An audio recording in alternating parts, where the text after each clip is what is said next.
Hello friend, Sudha food and મોરમાં તમારું સ્વાગત છે। આજે આપણે બનાવીશું એકદમ હેલ્ધી, ન્યુટ્રિશિયસથી ભરપૂર એવી રાગીની ઇડલી। ઘણા ફ્રેન્ડ્સને એવું હોય છે કે અમારે રાગીનો લોટ તો યુઝ કરવો છે, પણ એમાંથી આપણે રેસીપી શું બનાવી શકીએ? તો એના પ્રોબ્લેમનું આજે હું સોલ્યુશન લઈને આવી છું। તો એકદમ ઝડપથી બની જતી અને હેલ્ધી એવી રેસીપી શીખવા માટે તૈયાર થઈ જાઓ। આપણે બનાવવાની શરૂઆત કરીએ। તો સૌ પ્રથમ આપણે રાગીની ઇડલી બનાવવા માટે 1 કપ રાગીનો લોટ લઈશું અને 1/4 સૂજી એટલે કે રવો લઈશું। તમે બંને અડધું અડધું એક સરખું પણ લઈ શકો। હવે બંને પહેલા મિક્સ કરી દઈએ। હવે આમાં આપણા મીડિયમ ખાટી એવી છાશ એડ કરીશું। છાશ ન હોય તો તમે અડધું દહીં અને અડધું પાણી એવી રીતના પણ લઈ શકો, અથવા તો અડધો કપ દહીં લઈ અને જેટલું ઘટે એટલું પછી આપણે પાણી પણ લઈ શકીએ। હવે આનું એકદમ સરસ આપણે બેટર તૈયાર કરી લઈએ। અહીંયા જો છાશ ઓછી ખાટી હોય તો તમે એકલી છાશથી પણ કરી શકો અને થોડી છાશ લઈ અને પછી થોડું પાણી પણ એડ કરી શકો। અહીંયા 1 કપ છાશ અને બીજું પાણી લેવાનું। હવે બધું સરસ રીતે આપણે મિક્સ કરી દઈએ। રવો અને રાગીનો લોટ બંને પાણી પીશે એટલે આપણે થોડું ઢીલું બેટર રાખવાનું, અથવા તો આપણે થોડી વાર પલળવા દઈએ અને ફરીથી પણ આપણે પાણી નાખી અને એડજસ્ટ કરી શકીએ। આવી રીતના આપણે બેટર સરસ તૈયાર કરી દઈએ। આને ઢાંકી અને હવે 10 થી 15 મિનિટ માટે રેસ્ટ આપી દઈએ।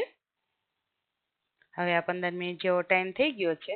આપણે ચપટી જેટલો સોડા એડ કરી દઈએ। હવે આપણે સ્વાદ પ્રમાણે મીઠું એડ કરી દઈએ। અહીંયા મેં સિંધવ લીધું છે, તમે ગમે તે સોલ્ટ લઈ શકો। થોડું પાણી એડ કરીશું એટલે સોડા એક્ટિવેટ થઈ જાય અને આમ બેટર ઘાટું થઈ ગયું છે એટલે થોડું પાતળું પણ થઈ જાય।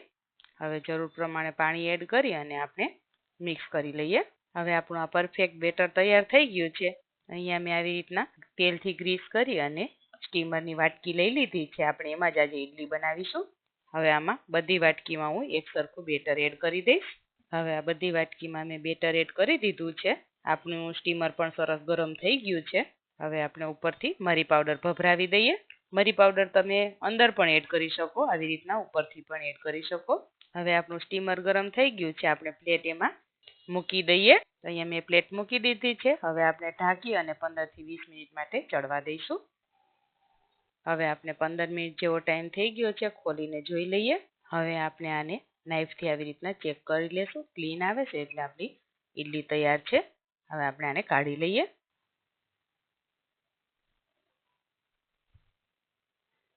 હવે થોડી ઠંડી થાય પછી આવી રીતના ફરતી બાજુ નાઈફ ફેરવી અને ઇડલીને ડીમોલ્ડ કરી લઈશું। તો તમે જોઈ શકો છો કે ઇડલીના મોલ્ડમાં બને એવી જ એકદમ સોફ્ટ આપણી રાગીની ઇડલી તૈયાર છે। આવી જ રીતના હું બધી ઇડલીને કાઢી લઉં છું।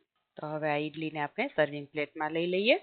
તો ફ્રેન્ડ્સ, તમને આ રેસીપી કેવી લાગી તે તમારા ફીડબેક મારી સાથે ચોક્કસથી શેર કરજો।